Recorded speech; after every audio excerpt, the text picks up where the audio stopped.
학번에 입학하게 된 이사영이라고 하고, 이제 이 아파트에서는 제가 초등학교 6학년 때부터 이제 거주를 하게 됐어요. 그래서 이제 여기 이 동네에 살면서 어떻게 이제 서울대 좀 생각하고 이제 갈 수 있게 됐는지, 좀 그냥 중학교 때랑 고등학교 때부터 이제 좀 지내온 좀 기록? 약간 이력들을 좀 간단히 말씀드리고, 그다음에 이제 어린 학생분들이 많이 오셨으니까 이제 공부 관련 팁이나 약간 이런 것도 좀 이렇게 해서 같이 좀 준비해서 이제 말씀드리도록 하겠습니다.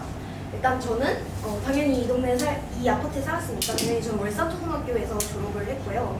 이제 중학교는 심석중학교를 나왔는데 이제 졸업할 때 심석중을 이제 수석으로 졸업을 해서 나오게 됐어요. 그리고 이제 그다음에 이제 고등학교는 이 동네에서 이제 안 다니고 그 의왕에 있는 경기 외국어 고등학교에 이제 재학을 해서 거기 일본어과에서 1등으로 졸업을 해서 이렇게 서울대 입학하게 됐습니다.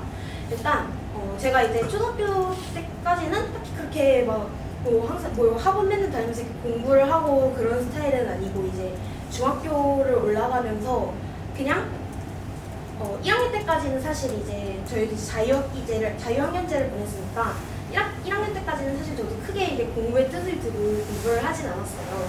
이제 좀 2학년 때부터는 이제 본격적으로 좀 시험을 보게 되니까 그때부터는 이제 내신 공부를 좀 신경을 썼던 것 같은데, 사실 뭐 공부를 하는 영역에 대한 거는 좀 뒤에 설명을 드릴 거기도 하고, 그냥 이제 공부를 한다는 거 그냥 내신 기간에 얼마나 그 공부를 하냐에 따라서 사실 중학교 성적은 막 엄청 그러니까 공부를 하면 어느 정도 성적이 나오고, 사실 공부를 좀 많이 하지 않아도 좀 잘 이렇게 나올 수 있는 게 중학교 내신이잖아요. 그리고 중학교 내신은 이게 또 절대 평가다 보니까 내가 그냥 특정 점수 이상만 받으면 뭐 A, 뭐 B, C 이런 식으로 나와서 중학교 내신은 그냥 내신 기간에만 열심히 공부를 하고, 또 아닌 기간에는 중학생이니까 또 열심히 놀았는데, 이제 좀 공부 외적인 거 말고는 약간 담임 선생님이나 아니면 담임 선생님이 좀 시원찮을 수도 있잖아요.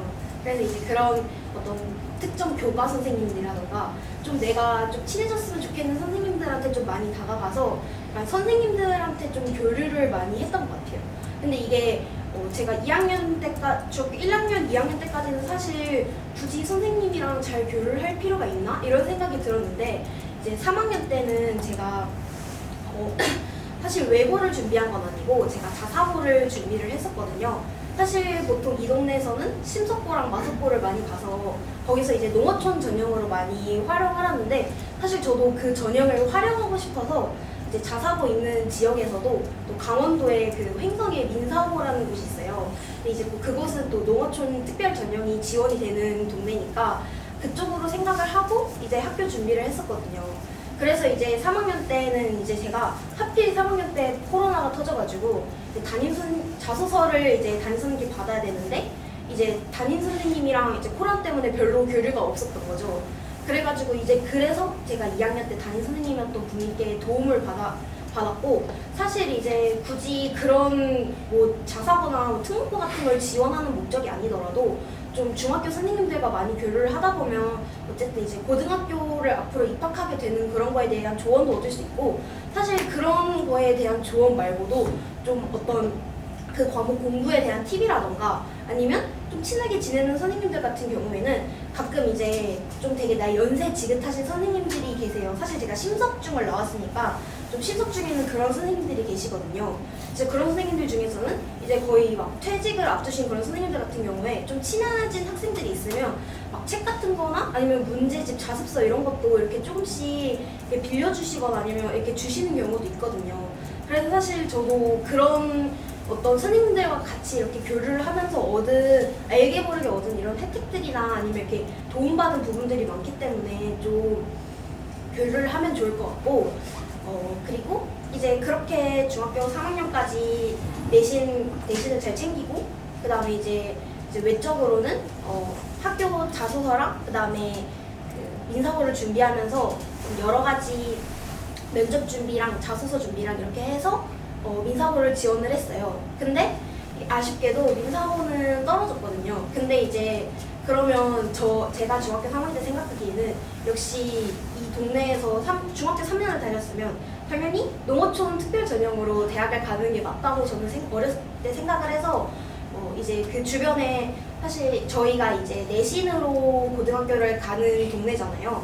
근데 이제 다른 서울이나 아니면 다른 경기도 지역에서는 사실 내신 아니고 그냥 고등학교도 지망으로 써서 가는 데가 많단 말이에요.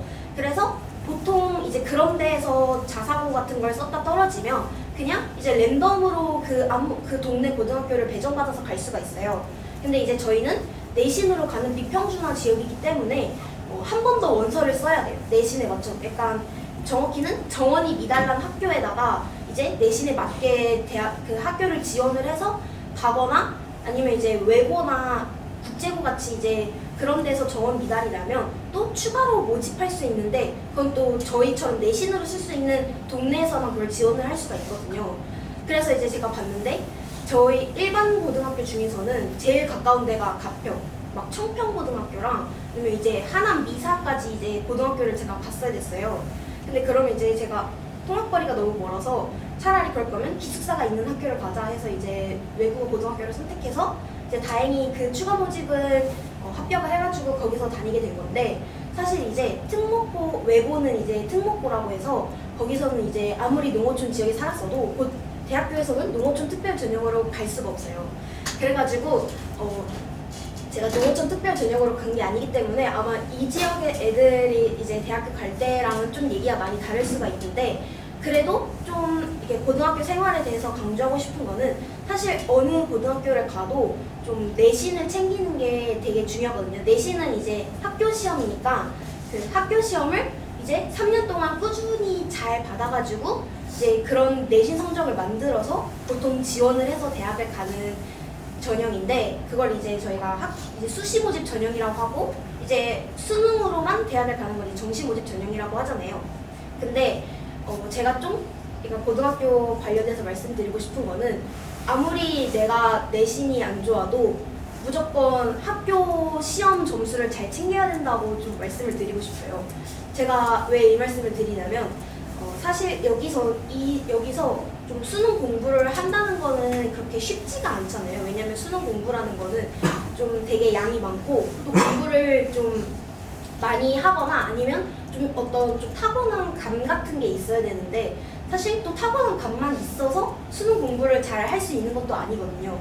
그래가지고 고등학교를 다니면서는 약간 아직 어리거나 아니면 좀 먼 얘기라고 할 수 있겠지만 무조건 고등학교에 올라가면 무조건 학교 공부에 꼭 치중을 하시고 약간 수능에 대해서 생각을 하더라도 그건 고등학교 3학년 올라가서 해도 좀 늦지 않다고 생각하거든요. 그러니까 고등학교 2학년 때까지는 아무리 좀 막 한 학기, 두 학기 이렇게 성적이 안 나왔다고 해도 좀 악착같이 좀 학교 공부에 좀 신경을 많이 쓰셨으면 좋겠다고 좀 말씀을 드리고 싶어요.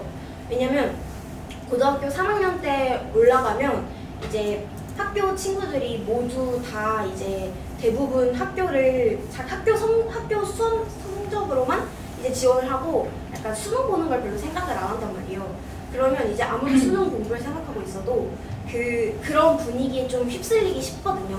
애들이 다 자기는 이제 수시로 학교 성적으로 무조건 대학을 써서 간다고 말을 하니까 나도 수능 공부가 손에 안 잡히고 약간 그런 애들이 계속 신경 쓰여서 오히려 더 공부가 잘 안 되기 때문에 꼭 그럴 상황에서는 꼭 여기서는 이제 또 학교 성적을 많이 챙기셨으면 좋겠고 이제 제 얘기를 말씀드리면 이제 저는 이제 고등학교를 외고를 진학을 해서 저도 다른 애들과 다름없이 계속 이제 내신 공부를 챙겼어요. 근데 이제 중학교와 고등학교의 좀 다른 점에 대해서 좀 말씀을 드리자면 중학교는 아까도 말씀드렸듯이 그냥 내가 내 점수만 잘 나오면 그냥 A, B, C 이렇게 나온다고 했잖아요. 근데 이제 고등학교는 상대평가라고 해서 이제 특정 등급을 받을 수 있는 인원수가 퍼센테이지로 정해져 있어요. 그러니까 전체 학년 인원수의 4%가 1등급, 그다음에 뭐 7%가 2등급 이런 식으로 정해져 있기 때문에 내신 그 경쟁이 중학교와는 비교할 수 없을 정도로 강하고 또 중학교 때는 사실 별로 내신을 신경 쓰지 않는 친구들이 많았다가 이제 고등학교에 올라오면 다 신경을 쓰기 때문에 이제 그런 경쟁이 엄청 심화되는 거에 대한 좀 스트레스 그리고 그다음에 이제 막 자기 친한 친구들끼리도 서로 견제하거나 아니면 공부 잘하는 친구가 있으면 막 괜히 그런 애 노트나 이런 걸 훔쳐서 본다거나 약간 이런 식의 진짜 지금 들으면 되게 치졸하고 말도 안 되는 일들이 고등학교에서는 약간 암암리 되게 많이 벌어지거든요. 그렇기 때문에 되게 그런 고등학교 생활을 적응하는 것도 힘들고 내신 공부를 하는 것도 엄청 힘들다고 느껴질 수가 있어요. 왜냐하면 경쟁이 엄청 심하기 때문에. 저도 이제 2학년 2학년 때까지는 계속 그런 식으로 이제 내신 경쟁, 애들끼리 피 터지게 내신 경쟁을 하면서 내신을 얻고 이제 3학년이 고등학교 3학년이 되면서는 이제 고등학교 3학년이라는 거는 이제 내가 어느 대학교를 갈지를 이제 정해야 되는 시기가 온 거잖아요. 그래서 제가 고등학교 2학년 때까지 내신이 1.8인가 정도가 됐어요. 근데 이게 일반고에서 사실 1.8이 나오면 제가 알기로는 막 중앙대, 경희대 이쪽 아래 라인으로 알고 있거든요. 중경외시부터 이제 건고모까지 쓸 수 있는 라인인데 이제 외고에서 1.8이면 서울대, 연대, 고대를 다 쓸 수 있는 라인이에요. 사실 특목고에서 1점대 내신이 그렇게 많이 나오는 편이 아니라서. 그래서 저는 이제 서울대, 연대, 고대를 쓸 생각으로 이제 고등학교 3학년을 올라갔고, 사실 고등학교 3학년이 올라갔다고 해서 벌써부터 이제 그 서울대, 연대, 고대 갈 준비를 하냐 하면 사실 그건 아니거든요. 3학년 1학기 때까지 내신을 보고 이제 3학년 2학기 때부터 어떤 걸 쓸지 결정을 하는데, 저는 이제 고등학교 3학년 겨울방학 때 어떻게 했냐면, 고등학교 3학년 겨울방학 때는 제가 수능 공부를 했어요. 왜냐면 이제 2학년 때까지는 학교 공부 위주로 해야 된다고 말씀드렸잖아요. 그러면 이제 고등학교 3학년 때부터는 이제 슬슬 수능에 대한 공부를 시작해야 되는 시기가 온 거죠. 근데 수능 준비를 그냥 제가 수시로 쓰는데 왜 수능 공부를 하느냐라고 약간 여쭤보신다면, 그 학교별로 그 수능 최저 학력 기준이라는 게 있어서 학교별로 이제 무조건 그 특정 등급 안에 수능 점수를 받아야지 이 학교에서 합격시켜줄 수 있다라는 그런 게 있어요. 사실 그런 게 없는 대학도 있고 있는 대학도 있는데, 없는 대학의 경우는 뭐가 문제냐면 이제 학교 경쟁률이 엄청 센 거죠. 왜냐면 이제 수능 성적을 보지 않는다는 거는 내 학교 성적으로만 대학을 쓸 수 있다는 거니까 애들이 다 그쪽으로 가는 거죠. 수능 성적을 받는 거에 대한 부담이 있어서. 근데 이제 서울대 같은 경우는 이제 수능 최저 학력 기준이 없고, 근데 이제 농어촌 전형에는 있어서 그것도 만약에 농어촌 지역에서 쓰실 거면 이제 그런 준비를 하셔야 되고, 연대 고대는 다 있고 그다음 그렇게 있어서 저는 수능 공부를 하게 됐어요. 근데 만약에 그게 없고 또 내가 쓸 학교가 그런 게 굳이 없고 준비를 안 해도 된다, 아니면 이미 그런 등급이 나왔다 하면 고등학교 때 이제 그러면 좀 내신에 관한 3학년 1학기 때 배울 내신 과목에 대한 공부를 좀 해두면 좋고, 아니면 이제 수능 공부를 좀 해야 되는 시기인 거죠. 그러고 이제 왜냐면 겨울방학 때 공부를 하지 않으면 이제 3학년 1학기 때는 내신으로 어차피 한 학기가 다 가요. 내신 공부를 한다는 거는 시험 한 달? 그러니까 2달에서 못해도 한 달 정도의 기간을 잡고 쭉 공부를 해야 되는 기간인데, 사실 중간고사는 그냥 공부를 해서 보면 되고, 기말고사 때는 뭐가 문제냐면 기말고사 한 달 전에 그 6월 모의고사를 봐요. 근데 이제 고3에 대한 약간 간략적인 타임라인에 대해 말씀드리면, 겨울방학까지 그냥 보내고 그 다음에 3월 달에 이제 3월 모의고사를 봐요. 근데 모의고사는 말 그대로 수능에 대한 예행 연습을 하는 건데, 사실 3월 모의고사는 이제 겨울방학 때 내가 약간 어느 정도 실력이 좀 성취가 됐느냐에 대한 간략적인 걸 볼 수 있지, 사실 좀 이렇게 신뢰할 수 있는 부분이 아닌 게, 이게 3월 모의고사까지는 그냥 고등학교 3학년인 애들끼리만 성적을 내고, 이제 6월이랑 9월에 보는 모의고사는 재수생이랑 이제 반수생들도 다 들어와서 보는 모의고사거든요. 그래서 6월이랑 9월 모의고사의 성적이 엄청 중요해요. 왜냐면 재수생, 반수생까지 들어온 데이터를 보고 이제 11월 수능 때는 이제 다 들어와서 보는 거니까 6월 모의고사를 신경 쓰느라고 이제 기말고사 신경 쓰면서 6월 모의고사까지 신경 써야 돼가지고 약간 그 시기에 받는 스트레스가 엄청 큰 거죠. 그렇기 때문에 그래서 그런 학기에 들어오면 수능 공부를 할 시간이 없기 때문에 겨울방학 때 하는 게 좋다고 말씀을 드리는 거고, 그리고 이제 6월 모의고사 보고 기말고사까지 봤으면 이제 그 고3 현역들에 대한 생기부는 1학년 때 마감이 돼요. 그러니까 1학기 때 마감이 돼서 2학기 때가 들어서면 이제 여름방학 지나고 2학기 때 9월 모의고사를 보고 9월 모의고사 한 1, 2주 뒤에 이제 수시 원수 접수를 받기 시작해요.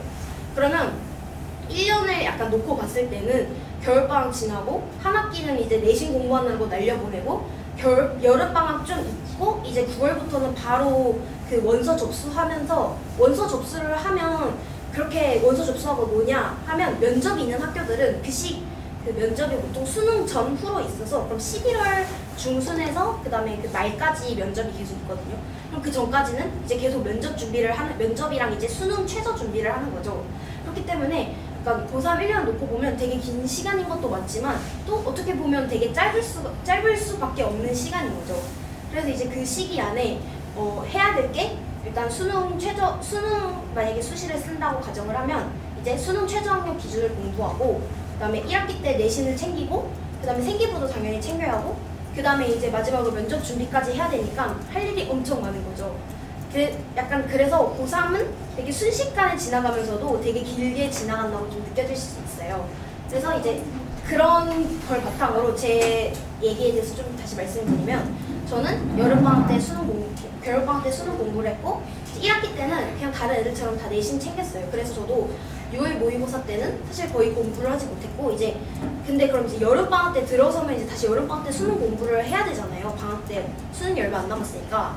근데 사실 이제 저는 이 서울대, 연대, 고대가 일반 전형 같은 경우, 그러니까 제가 쓴 일반 전형은 다 면접이 재시문 면접이라서 학교 제 생활 기록부를 보고 면접을 보는 게 아니라 아예 학교에서 출제하는 문제를 갖다 풀어야 돼요. 근데 그걸 준비할 시간이 이제 여름방학 때부터 본격적으로 준비를 해야 되는 거죠. 그래서 저는 여름방학 때도 거의 수능 공부를 못하고 이제 개학을 했는데 개학을 하면 또 이제 그때도 면접 준비랑 그다음에 수능 공부를 같이 하느라고 이제 9월까지 시간이 금방 지나가 버린 거죠. 그래서 이제 9월 모의고사를 봤는데 9월 모의고사 때 제가 가야 되는 대학 연대랑 고려대학교의 최저를 둘 다 못 맞춘 거예요. 9월 모의고사 때. 그러면 제가 수능을 성적을 다시 받아버리면 연대 고대는 그냥 자동으로 탈락일 수밖에 없었던 거죠. 그래가지고 이제 9월 모의고사 끝나고 이제 면접 준비는 좀 잠깐 쉬어두고 수능 공부를 한 달 해서 10월까지 공부를 하고 이제 11월이 됐잖아요. 그럼 이제 11월은 16일 날 수능이 있고 그 전주에 이제 고려대학교 수능 최저 학력 기준이 없는 전형 하나랑 그 다음에 수능 최저 학력이 있는 전형 이렇게 두 개가 있는데 그 없는 전형은 이제 면접이 더 비중이 커서 수능 최저 학력 기준이 없는 거예요. 약간 한마디로 수능 공부를 안 하는 외고랑 과학고 학생들이 많이 지원하는 전형이었는데 그 전형을 준비하느라고 수능 전주에 수능 공부를 거의 못한 거죠. 그러고 이제 그리고 그 다음 주에 수능 4일 전에 연세대학교는 이제 일반 전형 1차가 발표가 나요. 그럼 1차 합격하면 어떻게 되냐? 이제 16일 날 수능을 보고 그 수능이 끝난 그 주 주말에 면접을 보러 가는 일정이었던 거예요. 근데 이제 연세대학교는 1차를 봤는데 제가 연세대 1차를 떨어졌어요. 일반 전형 1차를 떨어져서 그러면 이제 연세대학교 면접은 없잖아요. 그러면 이제 제가 쓴 대학이 고려대학교 2개 원서 면접 중요한 전형이랑 그 다음에 최저학력 기준이 있는 전형 하나 그리고 연세대학교 하나 서울대학교 하나 하고 서강대학교 하나 이렇게 썼거든요. 근데 여기서 서강대랑 서울대는 이제 수능 최저학력 기준이 없는 곳이었고 나머지는 다 있었는데 이제 수능 전주에 고려대학교 면접을 하나 보고 와서 약간 그때 제가 면접을 못 봤다고 생각해서 되게 멘탈이 많이 무너졌거든요. 이게 수능 전주에 면접이 있으면 좀 이 대학을 가고 싶어서 수능 공부를 포기하고 면접을 준비했는데 이 대학에 대한 면접을 망치면 순간 이 대학도 못 가고 수능도 망치면 난 갈 대학이 없다고 생각하니까 약간 이제 순간 이제 그때부터 좀 많이 멘탈이 흔들렸던 거죠. 근데 좀 중요한 게 약간 그 입시라는 건 되게 좀 어느 시점에서 운이 생길지 모르고 어느 시점에서 되게 안 되거나 되거나 하는 게 되게 좀 운의 영역이 되게 크거든요. 그렇기 때문에 좀 어떤 중요한 시기에 멘탈이 약간 깨지면 거기서부터 좀 와르르 무너질 수 있어가지고 어떻게든 잘 붙잡으려고 좀 노력을 해야 되는 것 같아요. 그래서 저도 그 고려대학교 면접 끝나고 그다음에 연세대학교 1차까지 떨어졌으니까 그 수능 한 3, 4일 전에 되게 많이 당황을 했거든요. 근데 그 시기에 좀 약간 그런 식으로 좀 멘탈이 터지면 어떻게 하냐, 그냥 최대한 아무 생각을 하지 않고 그냥 내가 수능 공부를 좀 악착같이 보는 거죠.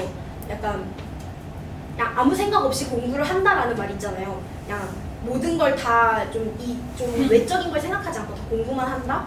그러니까 이런 느낌으로 좀 몰두를 해야지 약간 최대한 잊혀질 수 있는 것 같아요. 사실 생각이 안 나는 건 아니잖아요. 약간 마음속에 고민이 있으면 이게 아무리 생각을 안 하려고 해도 더 생각이 나니까 어떻게든 그걸 좀 신경 안 쓰려고 하고 좀 어떻게든 내가 지금 해야 되는 거에 좀 몰두를 하는 게 이게 되게 어렵지만 좀 중요한 일인 것 같아요.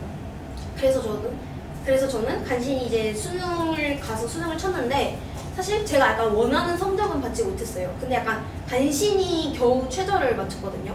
근데 이제 수능 끝나는 날 이제 고려대랑 서울대학교는 이제 1차가 발표가 나요. 1차가 붙으면 이제 수능 최저를 맞췄으면 이제 면접을 보러 가고, 서울대는 최저가 없으니까 이제 바로 1차를 붙으면 이제 면접을 볼 수 있는 기회가 주어진 거예요. 근데 여기서 면접을 못 보면 또 떨어질 수가 있어요. 그러니까 합격할 수 있는 이제 1단계 관문을 통과한 셈인 거죠. 그래서 수능 날에 이제 고려대랑 서울대 1차를 붙었다는 연락을 받았고, 그러고 이제 그러면 이제 수능은 끝났으니까 또 수능 성적에 대한 또 아쉬움이 있을 거 아니에요. 근데 또 그런 거를 최대한 생각하지 말고 면접 준비만 했어요. 이게 입시가 약간 좀 한창 무르익을 시기니까 면접이랑 수능이랑 막 이래저래 많이 볼 시기가 오면 사실 마음이 되게 복잡해지잖아요. 그러니까 이래저래 해야 될 것도 많고 신경 써야 될 것도 많은데 이미 지나간 것들이 계속 눈에 밟히니까. 근데 좀 한 가지 팁을 드리자면, 약간 지나간 거에 대해서 좀 최대한 빨리 생각을 하지 않는 게 좋을 것 같아요.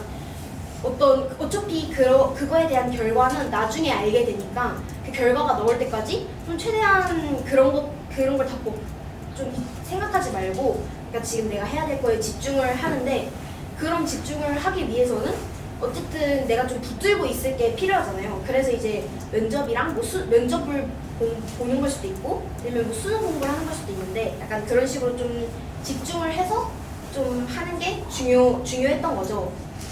그래서 수능이 끝나고 그 한 주간은 이제 서울대랑 고려대 면접 준비를 해서 면접을 보러 갔는데, 이제 고려대는 사실 면접 준비 기간에 이미 그 수능 전에 봤던 전형에 대한 결과가 나왔어요. 그 최종 합격이 이제 나온 거죠.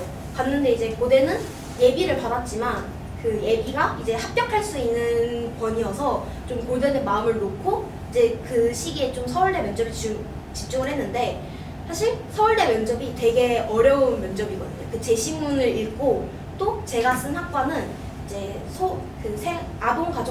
아동 소비자부의 그 소비자학과라는 학과를 썼는데, 이제 그 학과는 수학 면접도 같이 보는 학과였어요.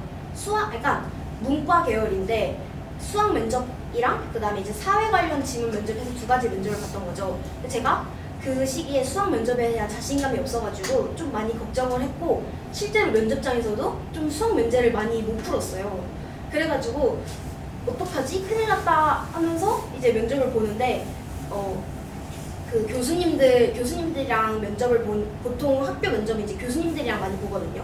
그 학과 교수님들이랑 면접을 보는데, 그래서 이제 그 교수님들이랑 이제 커뮤니케이션을 하면서 하는 능력을 되게 많이 보더라고요, 서울대는. 그래서 다행히 그렇게 커뮤니케이션을 좀 잘 해가지고, 사실 저는 면접장을 나오면서도 이건 좀 안 될 것 같다라고 생각을 하면서 면접장을 나왔는데, 이게 다행히 한 2주 뒤에 결과가 나왔는데 다행히 그게 합격이어가지고 좀 마음을 놓으면서 봤던 것 같아요.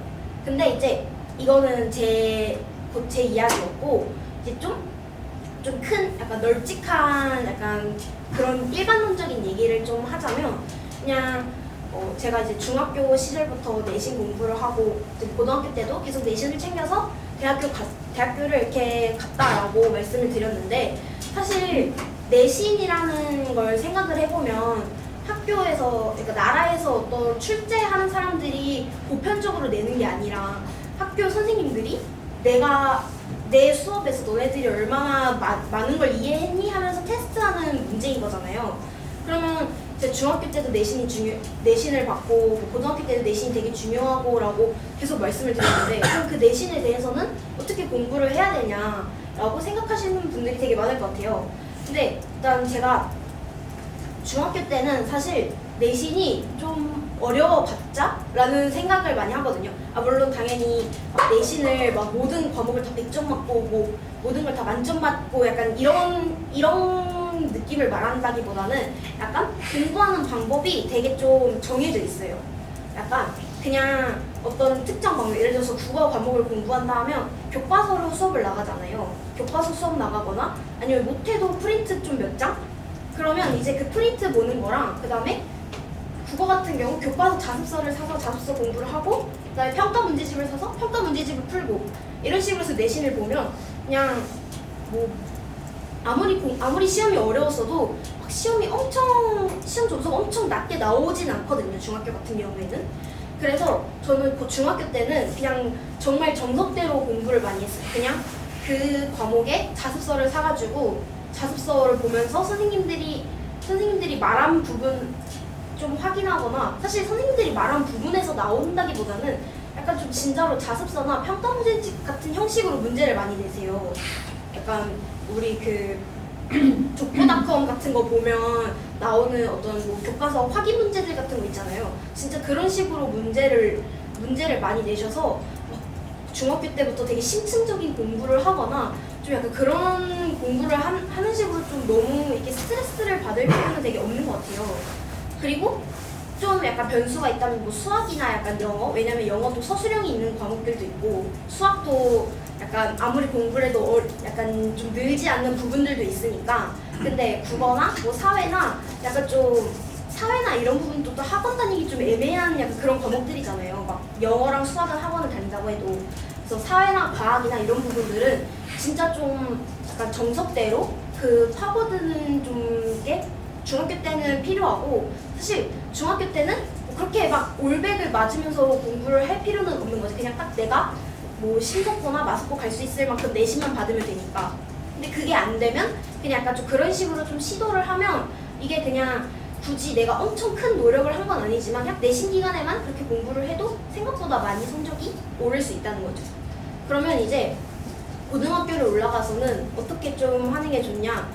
사실 고등학교 때부터는 좀 그런 식으로 공부를 하는 것도 한 가지의 방법이지만, 그러니까 그런 식으로만 공부를 하다 보면 사실 내신을 받기가 생각보다 많이 어렵거든요. 왜냐하면 왜 그러냐면 모두 다 그런 식으로 공부를 하니까 선생님들이 이게 등급을 갈라야 되잖아요. 등급을 가른다는 거는 내가 이 4% 안에 그 점수대 받는 애들만 모여 있어서 약간 그 애들이 만약에 100명이 100점을 맞으면 진짜로 그럼 100명이 100점을 맞으면 200명이 있다고 쳤을 때 그러면 50%가 만점을 받은 거잖아요. 그러면 그 1등부터 100등까지 모든 애들이 다 5등급을 받게 돼 있어요. 그러니까 그런 불상사가 일어나면 안 되기 때문에 시험 문제를 되게 꼬거나 아니면 좀 째째하게 많이 내시거든요. 되게 좀 치사한 문제들을 엄청 많이 내는데 이제 처음 고등학교 올라가면 이런 문제를 시험에 낸다고? 라고 싶을 정도로 좀 째째하게 내시는 분들이 엄청 많으세요. 그런 식으로 시험 성적을 발라야 돼서. 그래서 그런 부분에 대해서는 좀 어떻게 하면 좋냐? 일단 제일 기본적인 건 역시 이제 학교 선생님들의 말씀을 좀 수업을 잘 듣는 건데, 사실 좀 약간 부모님들 입장에서는 수업 시간에 딴짓하면 안 되지 않냐라고 당연히 생각을 하시겠지만 학생들 입장에서는 사실 수업 시간에 딴짓 안 하기가 더 힘들거든요. 왜냐면 물론 수업을 잘 하시는 선생님들 수업 같은 경우에는 사실 잘 들리지만 아닌 선생님들의 수업은 아무리 들어도 잘 들리지가 않아요. 좀 약간 많이 놓치는 부분도 있고, 여기서 약간 아무리 딴짓을 하거나 수업을 듣지 않더라도 약간 밉보이지만 않으면 되거든요. 고등학교 때는. 왜 밉보이지 않을 정도로만 그렇게 하는 게 중요하냐 하면 밉보이면 생기부를 쓸 때 되게 불리하게 선생님들이 많이 써주신단 말이에요. 약간 선생님들한테 밉보이지 않을 정도로만 하면 되고, 그래도 되도록이면 딴짓을 하지 않는 게 좋지만, 일단 만약에 어쩔 수 없을 정도로 그날 너무 피곤하거나 도저히 수업이 안 들린다 하면 선생님들의 눈에 띄지만 않게 좀 약간 꼼수를 부리면 좋고